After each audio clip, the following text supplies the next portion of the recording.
All right, what's up, everybody? Good morning. Hey, I could not be more excited for this call today because you guys are going to get to hear from two new agents who have just been reaching amazing heights coming into this industry and getting started here at FFA. So if you're a brand new agent, would highly encourage you to listen to this entire call because they're going to share some tips with you guys, some wins, maybe some losses that they've had. If you have any questions for them, drop it in the WhatsApp chat.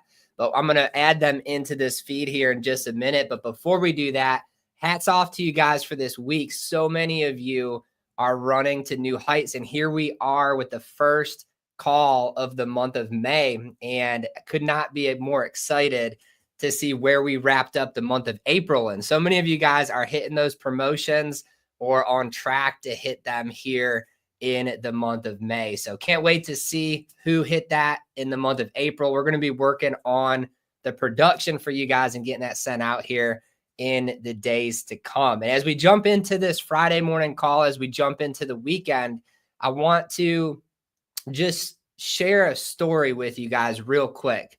Okay. As we jump into this weekend. So back a few years ago, our little kid, Tanner, all right, Tanner is like the child who just such a sweetheart of a kid, right? But always gets into stuff. And I was vacuuming out our pool one day. Some of you guys have heard this story before, but I was vacuuming out our pool. And for whatever reason, all right, Tanner was probably like 5 years old at this point.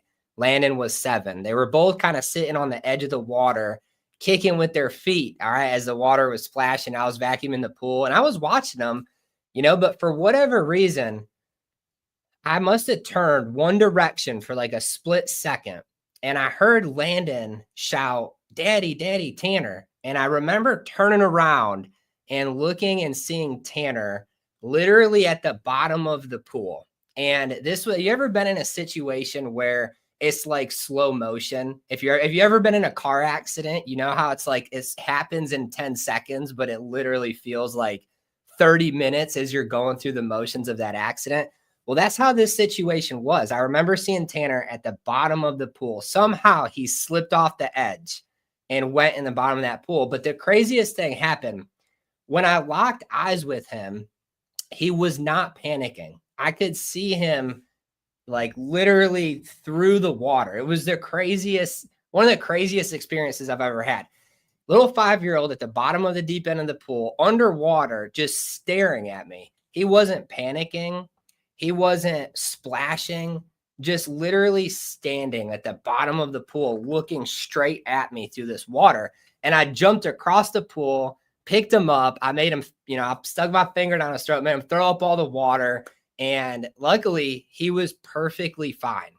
All right. But that situation could have been so bad because Tanner couldn't swim, right? What if he was panicking and splashing around, right? And gulping in water? We could have lost him that day. For me, just for whatever reason, just didn't hear him fall in. I was in the pool, like right there with him, right? It was crazy how it all happened. But as I was jumping across the pool to pull him out of the water, I felt this just total peace about this situation. Like I knew God had him protected. Like I don't know if you've ever had a situation like that in your life, you'll know that God is there presently just taking care of it. And in a situation where you should be very worried, you're just not. There's just this peace, right, that comes over you during that. And very grateful. Tanner was fine, right? Had the paramedics come and they checked him out. He was good to go. But that story, I shared that story with you guys, even though it was years ago, because a lot of times for you guys as agents, you might kind of be in the deep water, right? Maybe you left a career, you jumped into this, you're trying to make this business work. Now, obviously, that's an extreme situation compared to this, right? But just like God took care of Tanner and our family in that situation, he sees whatever struggle that you're currently going through, whether it's something financially, physically, your health, with relationships, whatever it is, he can see you in the bottom of the pool, right? And I would just encourage you when you're in that situation, whatever you're going through, all right, as you're running to new heights, trying to make this business work for yourself, know that he's got you. Just like had Tanner at the bottom of that pool. Tanner wasn't even moving, just perfectly fine, staring at me. No reason that he shouldn't have been petrified and kicking around and flailing, right? But he wasn't. He was calm because God was protecting him. He's doing the same thing for you as you guys go into this weekend, going into the next week, whether you had an amazing week this week, or maybe this week was a hard one for you as an agent. Maybe you couldn't close some deals. Maybe you got, some doors slammed in your face and people hung up on you, whatever the situation is. He sees you and whatever struggle you're going through, and he's going to bring you out of it if you put your trust in him. So something to think about as we jump into this Friday and as we jump in to this weekend. But without further ado, I'm going to bring on Corey and Ashley. If you guys have not been paying attention in the WhatsApp chat, I would encourage you to go back and look, because these two have been posting application after application, and they're brand new, doing big things. So I'm going to bring them on here. Corey, you are added to the live feed. Thanks for hopping on here, man. Ashley, for you are also added in. How's your guys' morning going? Good, man. I hope you're fine. Doing good. How about you, Ashley? It's good. I'm headed to my first appointment. There you see, always hustling, on the way, already there. Corey, better watch out, man. She's gonna beat you to that first house. Oh, she definitely is today, bro. I got stuck with the babysitting duty this morning, so I'm locked in until 12 o'clock, unfortunately. Nice. You got the real hard job out of all of us today doing that, Corey. Yep, babysitting the kiddos today, so. Absolutely. Well, hey, I'm grateful for you guys. First and foremost, grateful to have you guys here teamed up with us at FFA, but also grateful that you guys would jump on here and share some tips with some agents. So we'll do ladies first on the call. Okay, Corey. So Ashley, I'm going to come to you first. Just give everybody an idea, like, what were you doing before insurance, and what's the first couple of weeks been like for you here at FFA? Okay. So before insurance, I was a stay-at-home mom for like 8 years. I stayed at home with the kids and just kind of did everything at the house. And then once my kids got in school, I started working as a payroll administrator at a local office in South Carolina. And that was good. It was good to get back out in the workforce and do something, but sitting in an office all day was just really not for me. Mm-hmm. So I kind of just stopped that and was just staying at home for a little bit. And then I actually know Becky, and I kept seeing what she was doing. And so I just kind of reached out to her and talked to her and found out about insurance. And it's been great. That's awesome, Ashley. Hey, I give you credit. Being a stay-at-home parent is by far the hardest job ever. I remember it was way before insurance. Alicia and I moved to the mountains, and she was starting her new nursing job, and I didn't even have a job. I was trying to find a job at this point.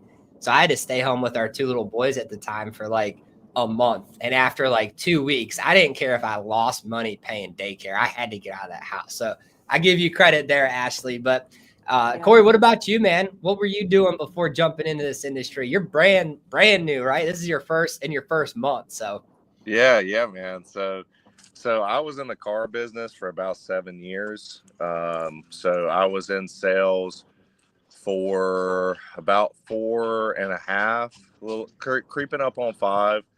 Had a blast, made a ton of money.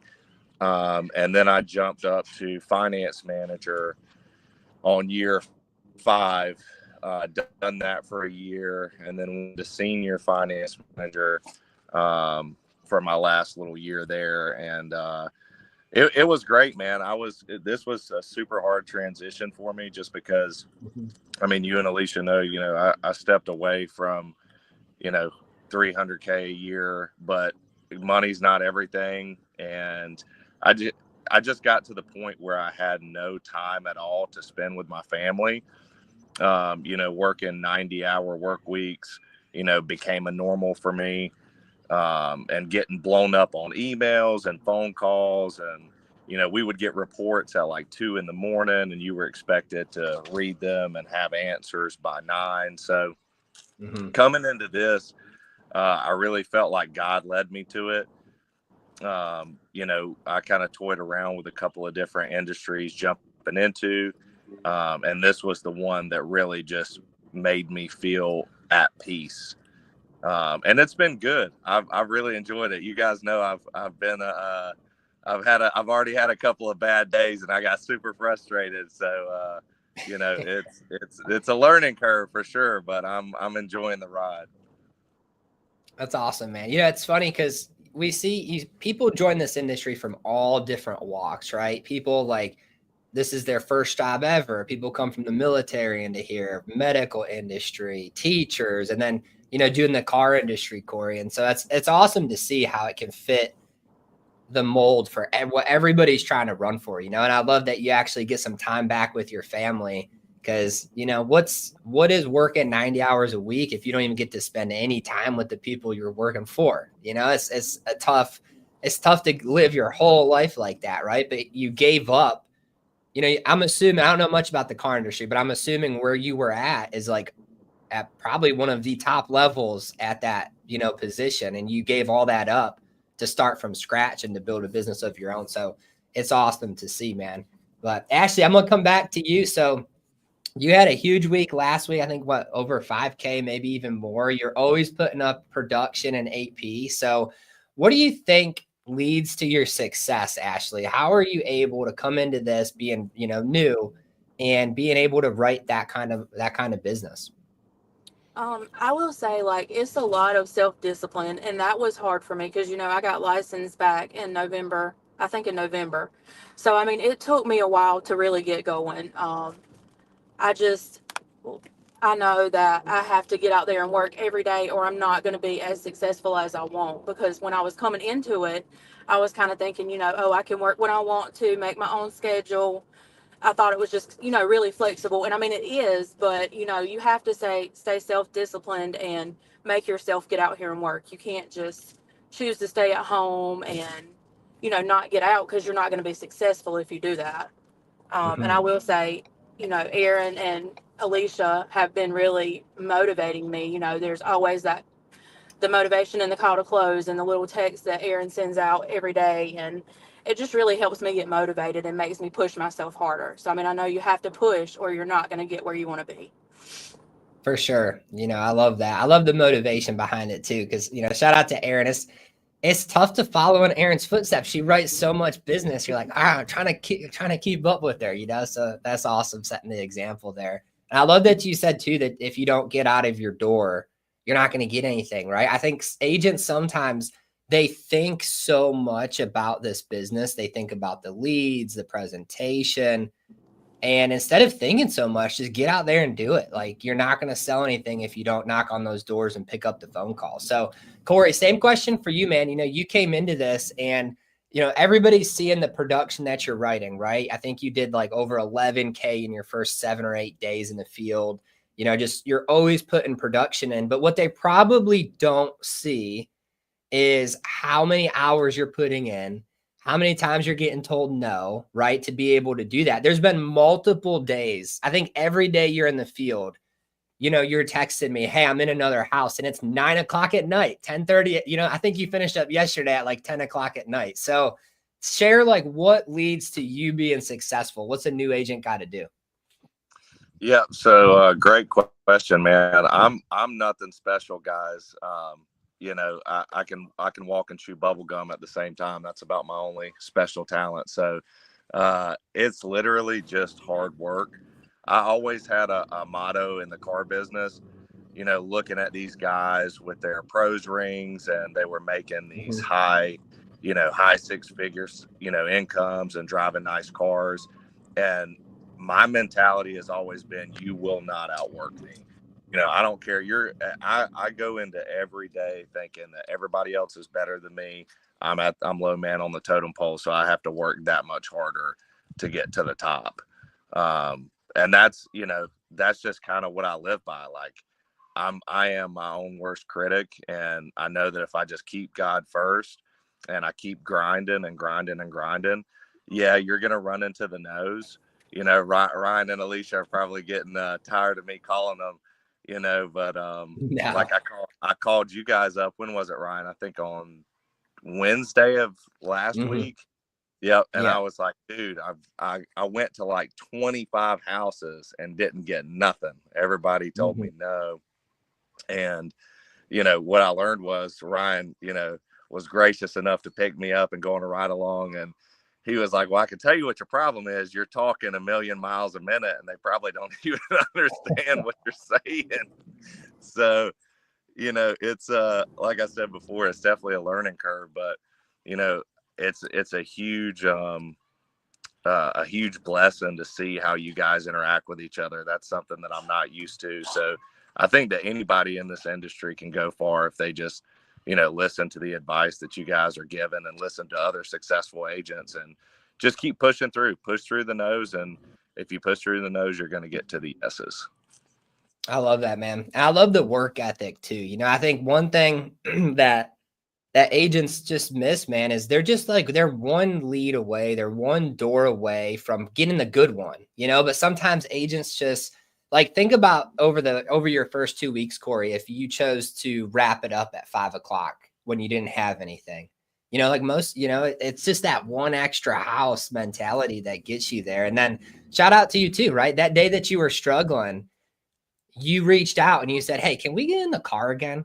And I said, hey, yeah, let's go. We'll meet up here, whatever. We went out there. It was a simple fix. And then you started getting in all the doors and closing everything again, right? So just a small tweak, but had you not been like, I don't know what the right word is, humble enough to say, hey, can you come watch me do this? You might still be struggling, right? And a lot of agents don't reach out. And I think that's why they struggle initially, is because they're just trying to figure it out on their own, when it's just a simple tweak. The quicker you tweak it, the easier it gets. So Ashley, question for you. What has been the most difficult thing for you as a brand new agent in this industry? Like if you could pick one thing that you've really had to overcome, what would you say it is?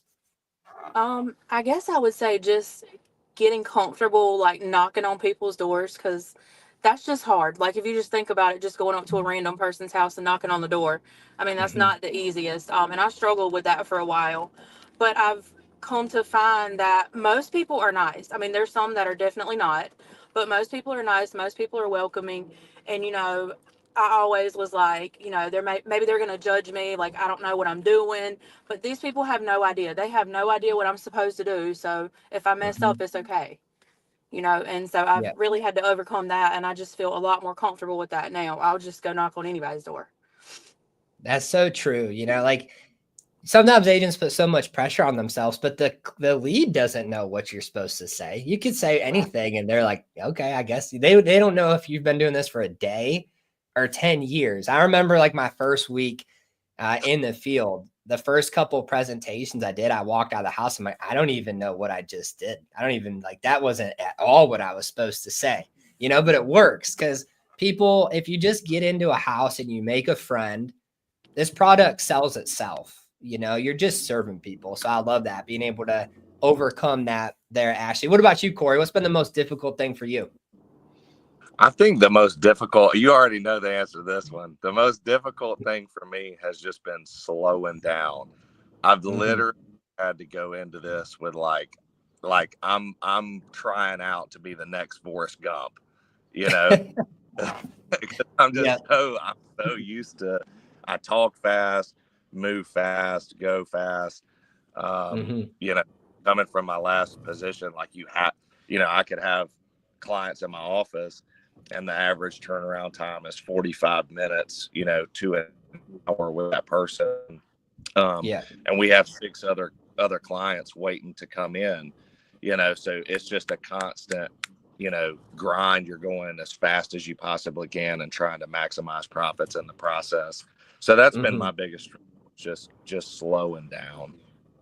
Yeah.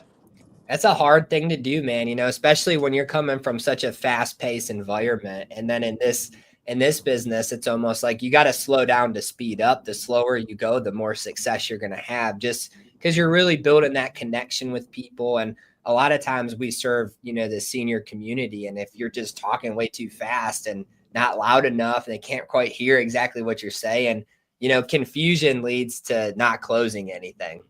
So I love that, overcoming that speed. But Corey, how do you view leads? Let's talk about leads, right? So new agents, maybe they're not used to spending money to make money, invest it. What's your view when it comes to a lead, and then how do you go about working them? Yep. So great question. So I definitely went in initially. I'm like, all right, I'm scooping up all the diamonds that I can find, and that's what I'm going to go hammer. But I can tell you guys, like it's so true what these guys have said, you know, and I think I heard it on another call a couple of days ago. Somebody, I think it was Kay, had mentioned this. You know, it really doesn't matter the lead type. Like you may get a bronze lead and it's a little bit more of a struggle, or, you know, it's a little bit harder to find those people. But if you just follow, you know, what these successful agents and Ryan and Alicia are telling you, you are going to close the people. You know, it's at the end of the day, they're all human beings. You know, they don't know that they're registered as a bronze lead or a silver lead. You know, don't let that Corey, you don't walk up to the door and say, you're this lead type. That's right. You know, but I made that mistake a couple of times. Like I went into the mindset, I'm like, oh, these are going to be easy peasy, lemon squeezy. They're diamonds, $12. Like, and then I get there and they shoot me down, you know, like a fighter jet in World War II. Like it's, you know, I get shot down in 5 seconds. So, but I definitely think, you know, you do have to spend money to make money, and don't let that be something that's daunting or, you know, that scares you away from this business. Because at the end of the day, I think Kay also said this, you are going to, you know, you're going to get the easy people and you're going to get the tough sales. But at the end of the day, if you keep persevering and if you're always trying to learn and grow, you know, stay green, don't stay rotten, then you're going to sell. You're going to sell. Amen to that. I love that. Love that viewpoint when it comes to leads there, Corey. And what about for you, Ashley? I know yesterday, right, you launched this new campaign. Give everybody an idea, like what kind of leads were you working to get started? And then how's this new campaign been going so far? So I'll say when I first started out, I was like, I didn't have a lot of money to put into it. So I was like, okay, I kind of got the mindset that Corey did. I was like, I'm going to buy, you know, 5 diamond leads because that's all I can afford instead of buying, you know, 20 bronze leads. And it didn't really work out that well. Just because they're diamond does not mean they're good. Like it's not going to be a sale. So, you know, I struggled with that. But I'll always, even when I buy new leads, I'll always buy a handful of bronze ones and just throw them in there too. And I add them all into my Road Warrior, and I'll continue to go back around and hit them up every time I'm out. And then I did do the campaign, and I literally got, I think, 12 or 13 leads in like 5 hours. I went out and worked those yesterday. I didn't have any success with them, but a lot of them weren't home. But I've also started, Aaron had said, you know, text when you're at the house, call them. And I've started doing that. And I was scared to do that at the beginning too, because I was like, they're not going to respond back to me. They don't know who I am. But when you send out this random text and I'm just like, hey, Miss Betty, it's Ashley. And that's all I say, 9 times out of 10, they're going to text or call me right back. So I feel like that's, you know, that's a good thing too. But I mean, my favorite leads are the Ethos abandoned cart leads. I have really good success with those. I know they're more expensive, but most of the time when I buy one, there's a sellout of it. That's awesome, Ashley. Let's dive into that. So are you door knocking those ones, or are you trying to sell them on the phone? No, I door knock them. That's interesting. I've never seen an agent door knock those. So I want to dive into it. What's been your experience with them? Are you getting generally younger people with term insurance? You getting older people? What's it look like for you?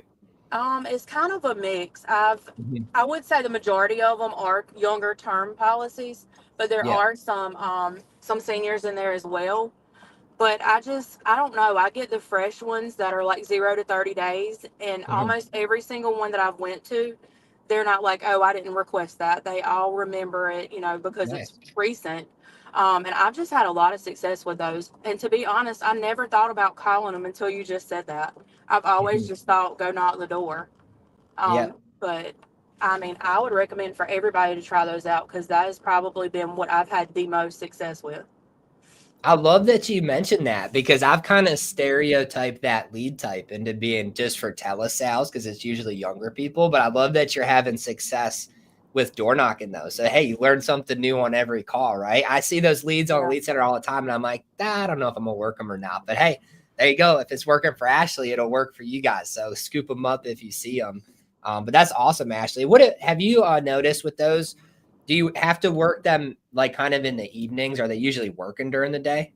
I have noticed that with some of them, Mhm. and that's why I would send out that text. And I mean, I had two last week that text me back, and we actually ended up doing a sale over text. Nice. Um, but most of them I have noticed they're not home because, they're working during the day.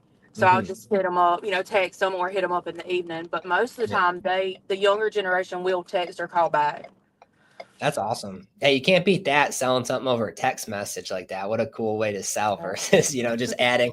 And here's the thing with you guys, right? Like, I love that both of you don't have a scarcity mindset with leads. You're trying different ones, you're texting them, calling them, door knocking them. And that's what you have to do to be successful, guys. You can't be afraid to reach out to the leads that you're purchasing and get in front of these people. Because if not, you're just wasting your money.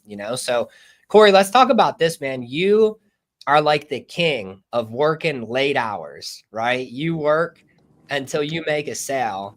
And what's it been like for you door knocking on doors when it might be dark out or getting, 7, 8 o'clock at night? What's kind of been the reception you've been getting from people? I treat it the exact same way. But I definitely get a few people, they're like, what are you doing at my house at 9 o'clock at night? And I approach it with like an apology. I'm like, Yeah. guys, I'm so sorry. I said, and then I just go right into it. I'm your local agent. That you guys are my last stop. The last family took a little bit longer than anticipated. I apologize. This will only take me a Mhm. couple of be out of your hair. And most of the time, they're pretty receptive to that.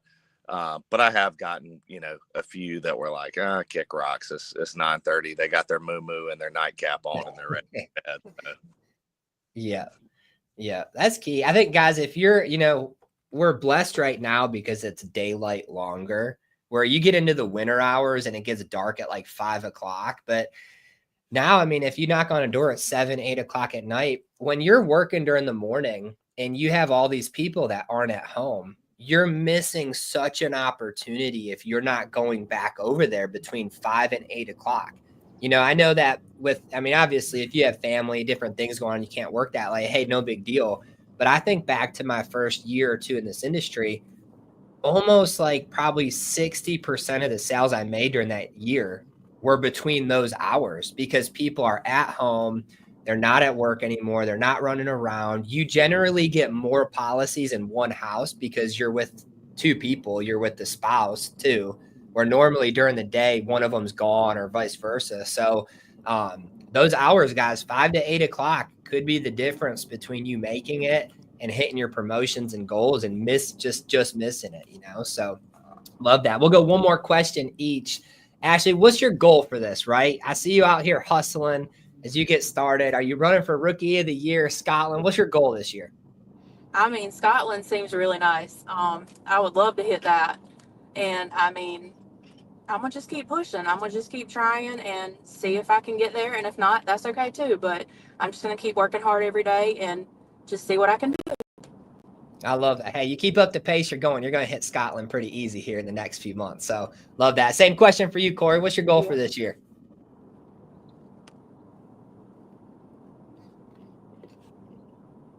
wait, did you ask me? You cut out for a second. Oh yeah. It froze on us here. Hey, yeah, what's your goal for this year? What are you running for?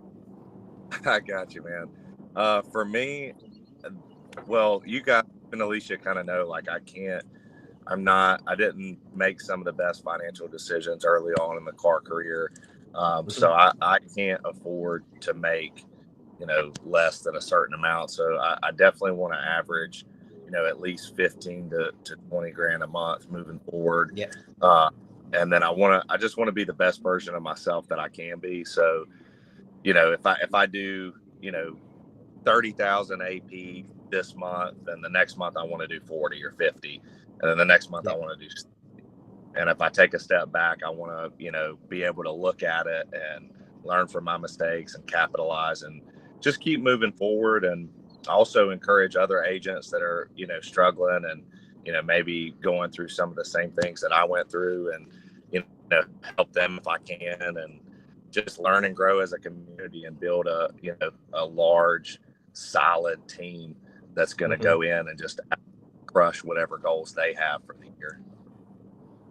Amen to that. I know it's in the works for you. Got a lot of people in pre-license in two core, so I'm excited to see it. But guys, thank you for jumping on here today. I loved all the tips you shared. Hats off to both of you for just taking this career just by the grip and just running for it. So Ashley, I appreciate you for jumping on here. Corey, appreciate you too, man. Guys, that's all we got for you today. It's Friday. Let's go crush the rest of this week, today and tomorrow, and we will be back here on Monday. All right, let's do it. All right. Thanks, guys.